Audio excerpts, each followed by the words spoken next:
محترم طاہر صاحب، آپ نے سوال فرمایا ہے کہ اکثریت سے زیادہ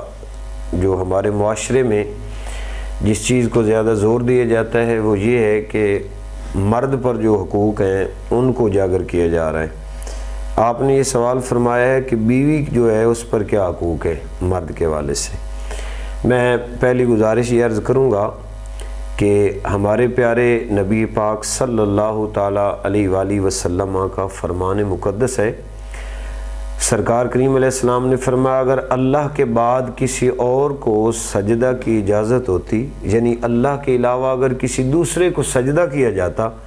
تو نبی پاک علیہ السلام نے فرمایا کہ ہر بیوی اپنے شوہر کو سجدہ کرتی۔ آپ سارے اس سے اندازہ لگائیں کہ کتنا مقام اللہ رب العالمین نے خامد کو عطا فرمایا ہے کہ دیکھیں قرآن مجید میں متعدد مقام پہ اللہ کریم نے یہ حکم دیا ہے کہ والدین کی خدمت کرو اور عبادت اللہ کی کرو،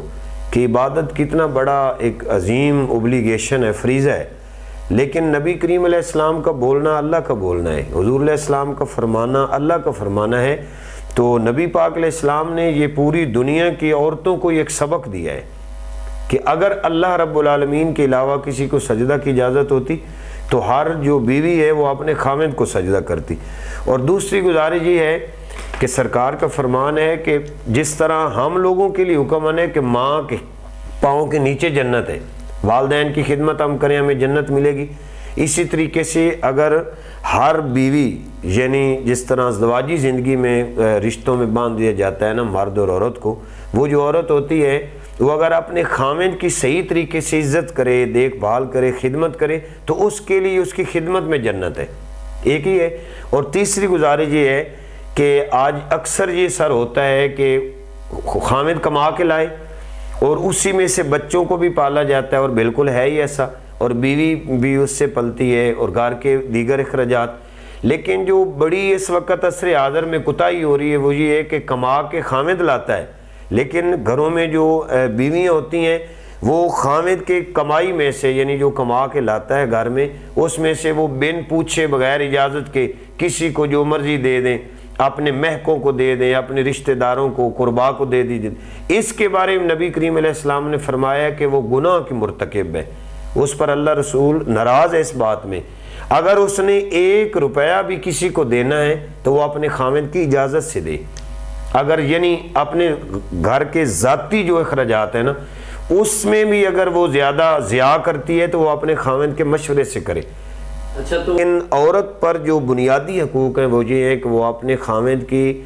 تہ دل کے گہرائیوں سے اتھا دل سے وہ ان کی خدمت کرے، یعنی اس میں یہ ہے کہ ان کے لباس کا خیال رکھا جائے، ان کے جناب کھانے پینے کا خیال رکھا جائے، ان کے یعنی آپ یہ دیکھ لیں کہ وہ مرد کی کمائی جو ہے نا اس پر ایسے پیرا دیں جس طریقے سے مرد نے وہ محنت کر کے کمایا ہے اس سے دگنے طریقے سے زیادہ قوت کے ساتھ وہ اس کی کمائی کی حفاظت کرے، اور جو بھی کام ہو اپنے خاوند سے وہ مشورہ کرے، اور اگر اس نے اچھا لباس پہننا ہے تو وہ بھی اپنے خاوند کے لیے پہنے،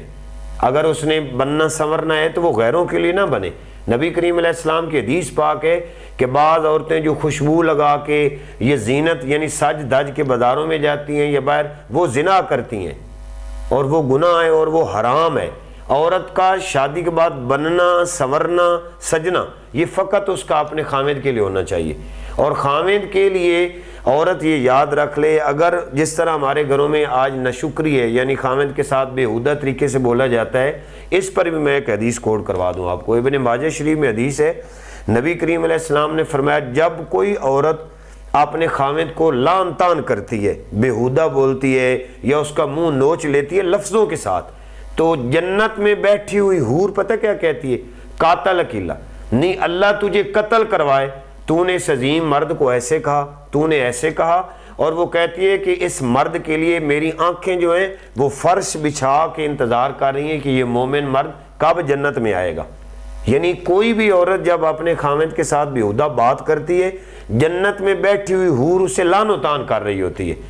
عورت کو چاہیے جب بولے ادب سے، کھانا پیش کرے ادب سے، یعنی عورت کی جنت جو ہے نا وہ اپنے خاوند کی خدمت میں ہے ہر طریقے سے۔